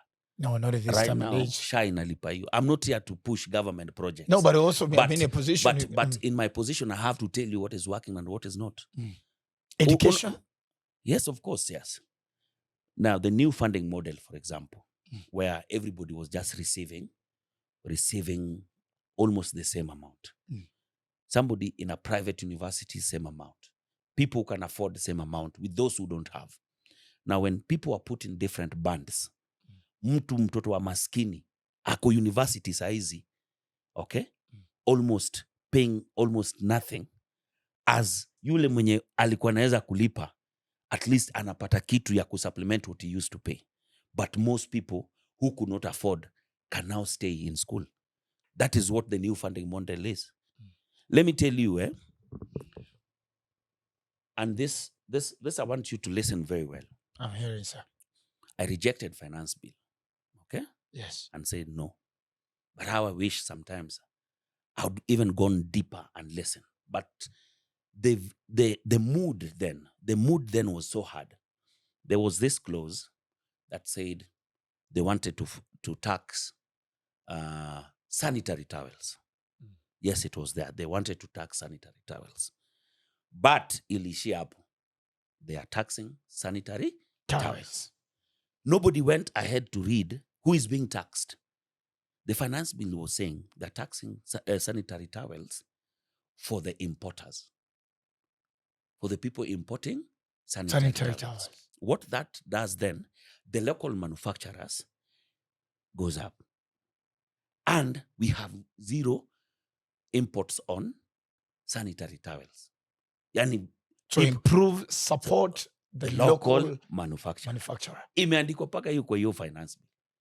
But what is politics? Politics is we are taxing sanitary towels. Na ishi hapo. Hatutaki kusikia kitu ingine. Wana tax sanitary towels. Unanisikia? So if today that finance bill had passed, the Roses of today, the dada smart, what would be what the our soft I think as we speak, the imports have taken up to almost 70% of the market. And with that alone, the local manufacturers are suffocating. It's below average. 30% is nothing. That means hawawezi hata andika watu wengi job. Ukiweka tax kwa importers, reduce. Wale watu watasema, Kenya is not a good market for us. What that does, watu wetu hapa sasa wanaanza kuproduce. So the psychology works the other way around now. That's it. But now that is politics. The new story around is about that it's been passed that now KRA can actually literally access even my M-Pesa transactions. Now, that is where we come in. I need you to go read that part now. So many people left the bigger space of having to issue receipts to every single transactions that they make, okay? And send so many of their businesses back to phone transactions, okay? Yes. Now, with the phone transactions and you are running a business, okay? There's somebody funding the government, okay? Without you. And you are asking for services. You are making more money on your phone transaction than somebody who is accepting receipts, okay? That is being taxed to provide services for the people. Now, it is not you as an individual person. No, it is businesses that receive money through phone. That is the people who the government want to know how much they are making so that they can redeem their taxes. But the narrative is, wewe Ofweneke na shilingi zako 10 yenye uko nayo kwa simu will be, the government will be now seeing what you are doing. No, it is business. When you register business, okay? When you register business, it's either partnership or sole proprietorship, meaning it is a business. Yes. When this business is transacting and there's nowhere records are coming, then they follow up and know that you are transacting through the phone. Other methods. Why should the government not know what you're doing? And why should you not pay tax? Like that person who mama mboga analipa rates. Wewe unauza maviatu zako tao nini, lakini wewe unataka tu tumiwe pesa kwa simu. Na hiyo do yote ikiingia, wewe ni tu ile do ya tu transaction fee yenye ni Safaricom inakata, ndio hiyo. Lakini wewe kwa mkate mazio kibai. What would you tell the government then? Be honest. No, I'm a family. I mean, even from the Bible. Have you read that clause, what it says? I have not read it. No, go read it. Go read it. This is the first time I want anybody to just take the finance bill and read it. Before you say anything, read, understand. Take every clause, understand, ask a question. That's why we are having this finance bill town halls, where the treasury has gone out and is doing public participations. They're coming and telling you this is the process of making a finance bill. And this is why we need one. Wow. Thank you for taking us through that, ladies and gentlemen. No. You see, yes, sir. All these things I didn't know before I got into politics. And not everybody will have the privilege to know. But being a legislator, I can be able to express and tell you that this is how it actually works. Okay? That even times we are accused, hey, why is parliament empty? But siku ya kupass finance bill, kila mtu ameingia. Now, in parliament, there's something called order paper. Order paper lists everything that is going to be discussed in the house that day. Okay? If they are discussing sugarcane in the western region, okay? Sugarcane, sugarcane, Mumias. Me, personally, as a Nairobi legislature, I'd want the MPs from the larger Western to participate fully in this debate and exhaust it. By the time we are coming in, they've already taken care of their people's needs and wants and discussed their bread basket. Unanipata? Finance bill now is a whole national issue. Everybody shows up. At impeachment ya Gachagua, everybody shows up. Everybody showed up. Yes. What did you vote? No, I voted to impeach him. Why? So many reasons. Were you guys friends when he was the deputy? No, he was, I wouldn't say, we never interacted so much. He came to Langata. He lives in Langata anyway. I'll tell you about Langata. Langata is the home of almost every single. You're the president's member of parliament. Yes, and even Baba, Gachagua and all. Gachagua came to Langata, and it was my birthday. And I was doing a women empowerment function. I remember. And he came. He had been sent by the president. The president was away. And that was the one time that we interacted with him. But it comes out too abrasive for me. It comes out too bullish. It comes out too much of a dictator for me. So you wouldn't conform to the ideologies? And one of the things, you know, Ofweneke, when you are elected, whether we voted for you or we didn't vote for you, you are now the leader. You have to serve everyone equally, regardless. Because one day, if the people of a different region holds back their taxes and say, you are not serving us, that is the beginning of it all.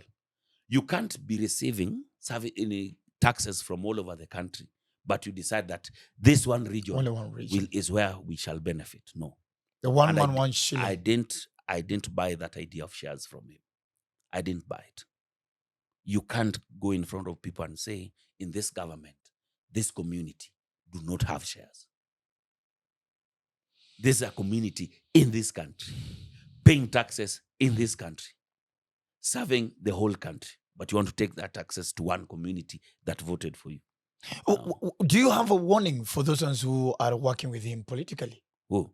For those ones who are working with him in coalition? No. Politics, you'll never find me.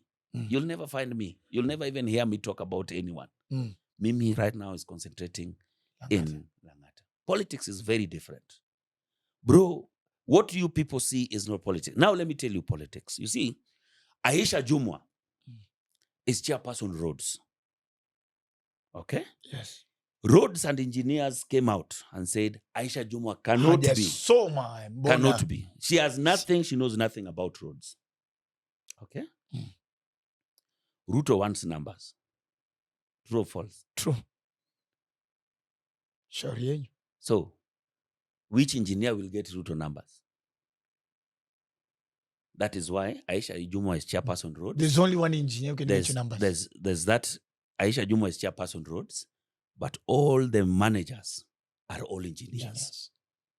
Engineer Kinoti at Kura, Engineer Ndungu at Kenha, the other engineer at Kera. You understand? But pale amesema Aisha Jumwa kwa sababu tukifika Kilifi hakuna mtu anajua huyo engineer. Watu wanajua nani? Aisha Jumwa. Duale is not a doctor.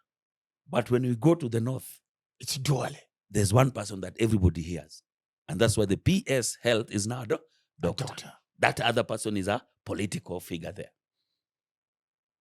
Bro, politics is about rewarding loyalty. And people don't care. Today, if me and you are running to be president, which one day I will anyway.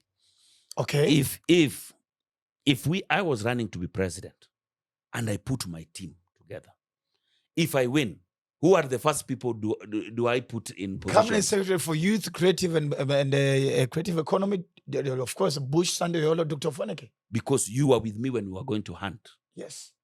Okay? But I know what you can do in that ministry.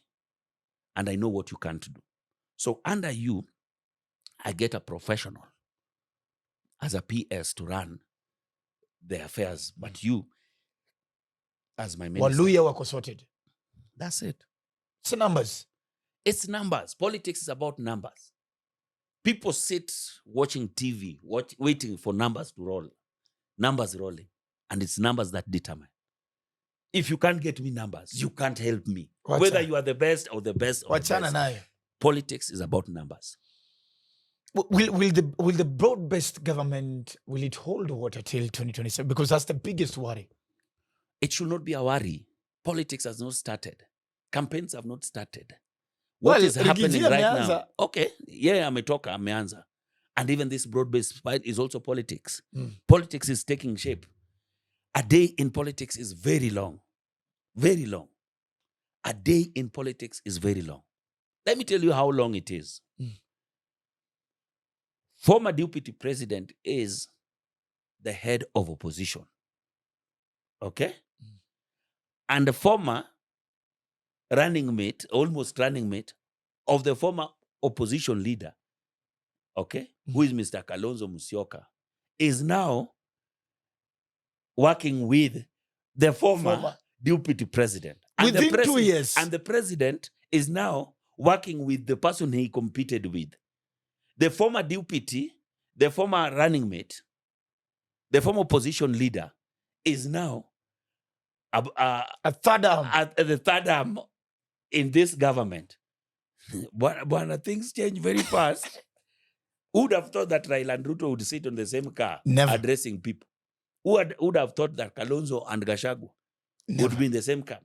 Who would have thought even Martha Karua that would be with Gachagua in the same camp? Who would have thought that Orengo would be at State House today? Yesterday. My only worry is that the people who are making the biggest noise about change are not doing anything about it. And that is our young people, the Gen Z. But you do agree there are things to change? There's a lot that needs to change. A lot that needs to change. How things are done. A lot that needs to change. More so around leadership. And people actually participating in politics. You know why I'm telling you that? Why you need to participate in politics? As a young person, as a Gen Z. You know very well that this constituency is an ODM stronghold. Bedroom. Okay? Or a UDA stronghold. You can see a young man pushing himself to be a member of parliament there. Okay? And you are not coming out to participate in their party politics. So somebody that you don't want is going to get that ticket in a stronghold, meaning they already have their one leg inside. Then you want to come and try to vote for this Gen Z to come in a stronghold of a different party. They won't get it. Mimi, if they were serious, okay? Me, I'm talking because I'm no longer Gen Z. I passed that space a long time ago. If they were serious and they wanted to make a statement, as the political class is putting themselves together, they should already also been putting themselves together. There should be a leader. There should be a party now. There should be a party identified as. Mora has tried that. Inject. The people fighting Morara the most are the Gen Zs. They're the ones fighting him the most. Sikwizi, they even have names for him. Habega, what Morara has done, so many of us have never been able to do. Just going around and keeping government in check. And I was supporting him because as he kept on going to this project, the government started following up on some of those projects and they were working. Like when he went to the Ilasit Rombo Road in Taita Taveta. Right now, there are contractors on ground. And it will be done. He went and mentioned it. You understand? There's Yolo Stadium. Akinaguyo are already working on it right now because of the things that he was to say. And it's very expensive to move. That when Morara was asking for money again and again, people now, watu wakaanza kusema, now sasa wewe sasa you are using us, wewe unatutumia. No. You can't move. The logistics around politics is hard. It's very true when he asks for money. It's expensive. Politics is expensive. Moving around the country is expensive. Kasamuel? Is it Kasamuel? Yes. Kasamuel. Yeah. I think he left that bandwagon. He left the space around the Gen Zs and all. He's already taken a different direction and joined the political class. And he knows very well what he wants. Very sharp man. He already knows what he wants. And he started knowing politics away from the noise of every day. Oh, mimi nakwambia mtandao isiwahi kukuchocha. Ikwambia unaweza simama. Kama ingekuwa mtandao, mimi leo hata ningekuwa governor wa Nairobi. The governor came in with how many votes? 600,000 votes. Na mimi followers wangu ni wangapi? More than 15,000, 15 million in conclusive. I could not get 32,000 votes. Mtandao isikuchoche. Hiyo ndio kitu ya kwanza. Mtandao isikuchoche, atunaweza run. Kwa kuwa kitu. Hapana. Siasa na mtandao ni vitu ngapi? Mbili tofauti. Uliza Kioni. Uliza Peter Kenneth. Peter Kenneth mademu alikuwa pale, oh my God, he looks cute. Oh my God, I'm going to vote for him. Hiyo siku amelewa, walelala. Wao wanaiona ni kama ni holiday. Ama hiyo siku anafika hapo anaona, yes, you are cute, but my tribesman is here. Bye, Peter Kenneth. PK. Because politics is also so tribal. Very tribal. Wow. Already, I can see the tribes are trying to align themselves. They're aligning themselves. Everybody's saying what they can bring. Gachagua telling Matiang'i, you have to prove for us that you can bring 2.5 million from Kisii. Nobody's coming and talking and saying, we need this. There's no one campaigning around. There's no issues. Issues. No one. And issues. You know, Ofweneke, let me tell you something. Yes, sir. Why we need to follow politics. During campaign, there's something called manifesto. Manifesto is the things that Jala says is going to do. It's a collection of hope. Kenya Kwanza had a manifesto. Azimio, we also had an manifesto. If you go check the Kenya Kwanza manifesto and our manifesto, it was almost copy-paste. Yeah.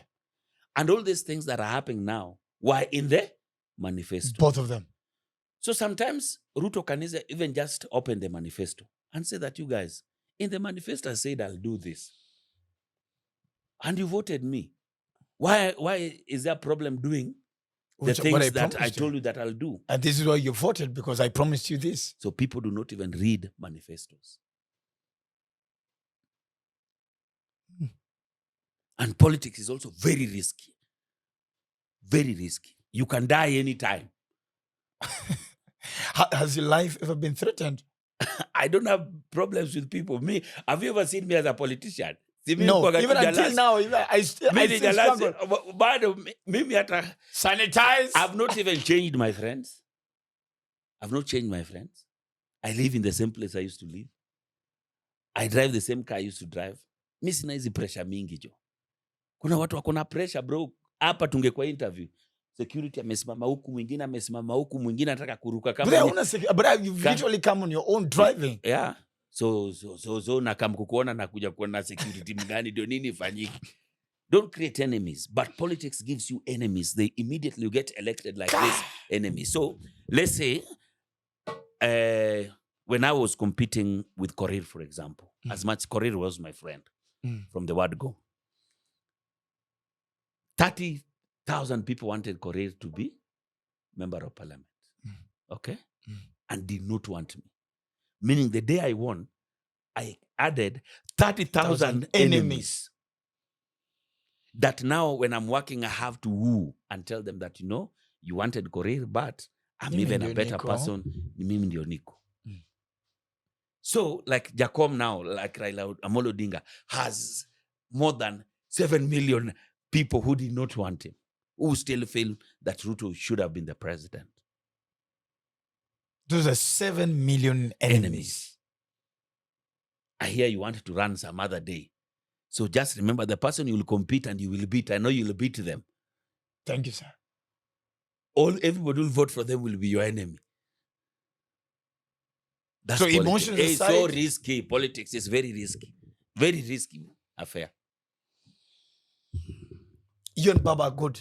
Very good. They tried saying that you're now a prodigal son. I mean, after the earlier alignment, Jalang'o me have never been anybody's son, bwana. Me I'm God's son. Unless you kill God. Unajua kwa kina God, Yesu ndio kwa mkubwa alafu mimi. Pali nimetoka huko nikivua samaki, umekana MP hapa. Na wewe bado unanidharau, umekana mimi hapo nadhani mimi kumpafu kama wewe. Ofweneke bana. Put some respect. You remember Parliament? When mwenye unasahau. But you're my friend. You're my friend. You've been there. We've been here. I don't have to change because I'm a member of parliament. Okay, we'll change so that what happens? Security. Nah. Kutaka kuniua ni wewe bwana. Nimemaliza sindio? Is there anything else you've ever wanted to ask me? Ask today. I love how you handle family matters though. I have learned a lot from you. I have learned a lot from my mistakes before you say it. Okay, Yes. I thought you wanted to say. No. And you've been very keen on, of course, protecting your space and family. Somebody told me, bwana tangu wewe bibi yako bwana hata muna mtoto. Alicomment hapa akasema, hata kupatia mwanamke mimba imekushinda bwana unaongea kama nani? Because they want me to post my children. Jalang'o is a father. Yeah, of many. The people of Langata, I'm their father. I'm their leader, I'm their father. You said you're vying for presidency. Yes, I will. And I will win when the time comes. Salas is already on the road. I wish him well, but when my time comes, I will be. Let Salasia do his thing. You're serious about this? Yes, I will. I want to go back to Langata, do my second term. And I'll be governor Nairobi in the next election. And I'll only do one term during that government. 2032. Yeah. Then I'll run for presidency. You see, venye mko hapa nyinyi wote hapa, you've never come closer to a president. Be very happy that today and you see, they're laughing. You see, this is the way people always laugh at everything I say, everything I do, people laugh. And I've marked you guys. Hivi venye mmecheka, siku nitainua mkono hivi, I, Felix Odiwo Jalang'o, having been elected president of the Republic of Sasa hiyo nione hii sura yenu mbaya hapa ati, oh, you remember me, you remember Unasema hiyo sword ya power. Sasa hiyo nimeshika hivi ati sema, oh, you know, I know him, I was at Jalang'o studio, you remember me? You who? You that laughed? I remember you. Oh, you wearing a red sweater in a corner.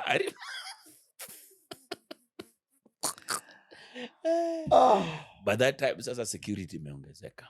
Lazima. You of course comes with there. Hata wajui. Hata wenye jinsi zimeraruka sasa hawajulikani huko. Naona tu anacheka. Wow.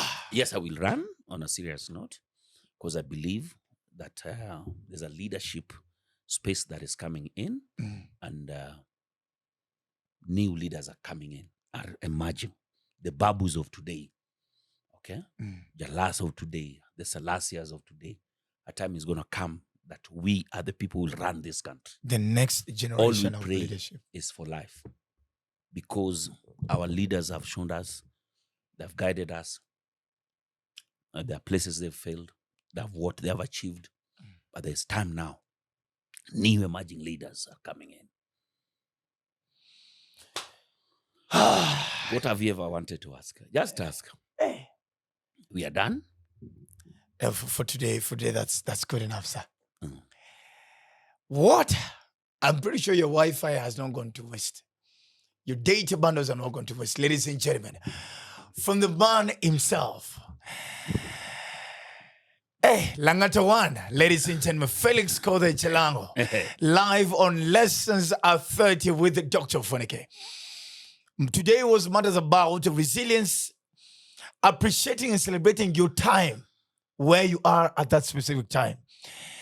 And of course, he's just aligned with what I've been telling myself. This is that I'm not too early and I'm not too late. I'm exactly where I'm supposed to be in my life. And matters leadership, today you have a wider aspect and view about what politics is actually about. Gen Zs, the things are getting hotter, the kitchen is getting hotter. Get your voter's card out. No. Just before you say that, I want to talk to our young people. Yes, sir. Make sure you register as a voter. Make sure you register as a voter. And registering as a voter calls for one thing. You staying in the queue and actually voting. You might show up there at 6, but you will vote at 4 p.m. Stay in the queue until you vote.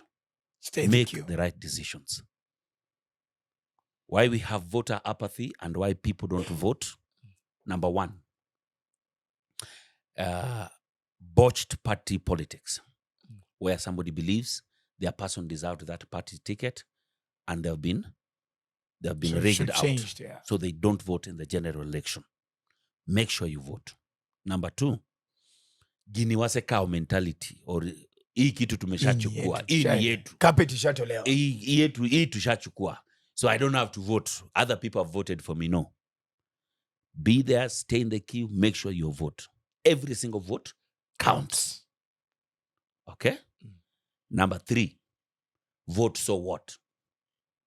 You've never seen anything that is impacting you.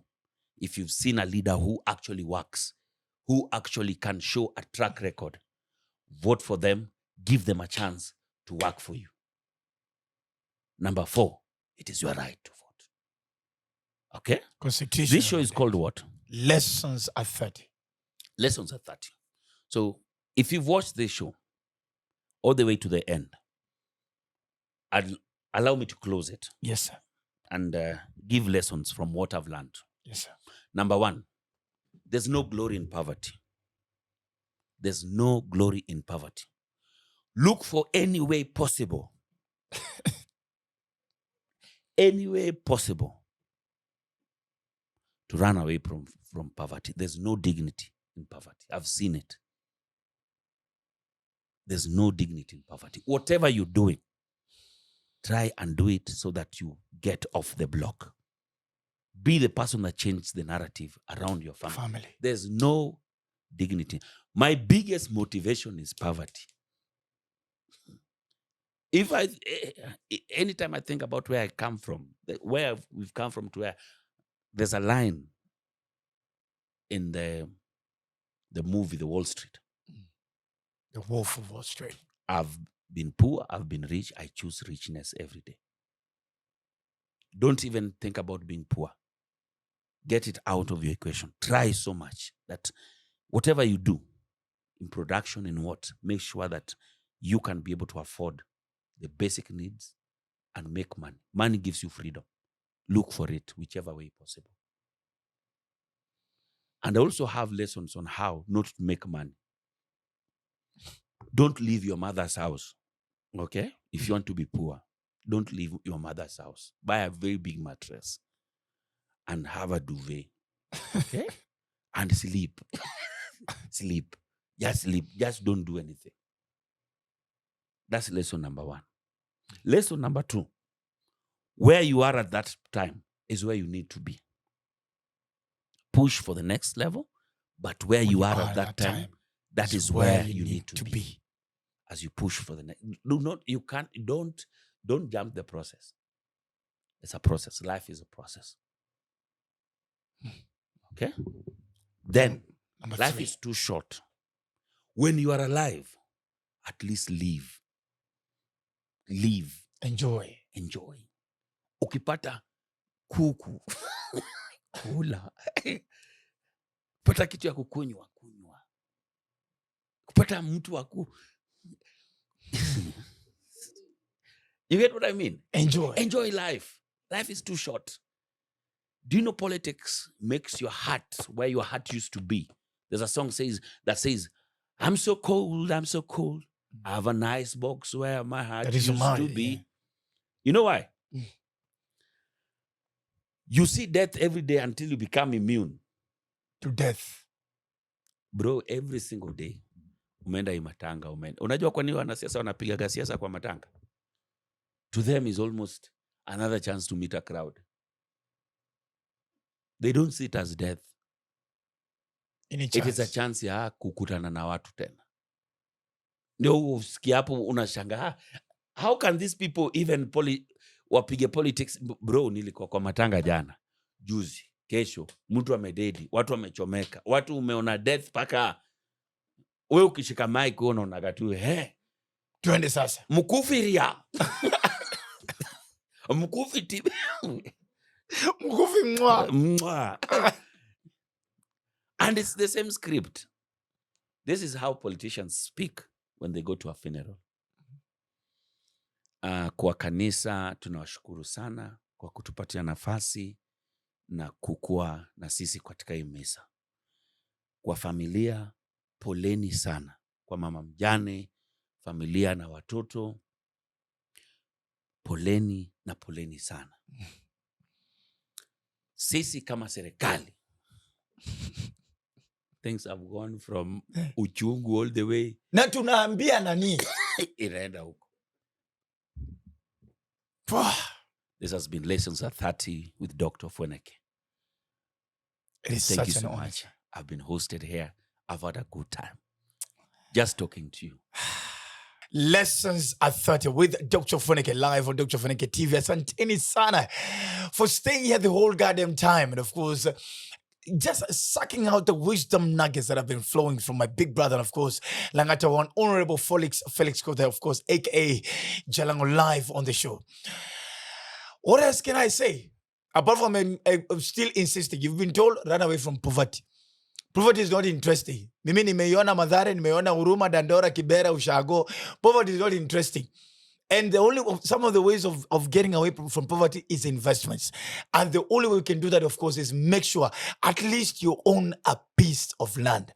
Now, I can promise you, using properties guarantees you the best of them all in terms of quality, prices, negotiable, a good payment plan, and of course, good locations. And I don't know what you're waiting for, but just calling them.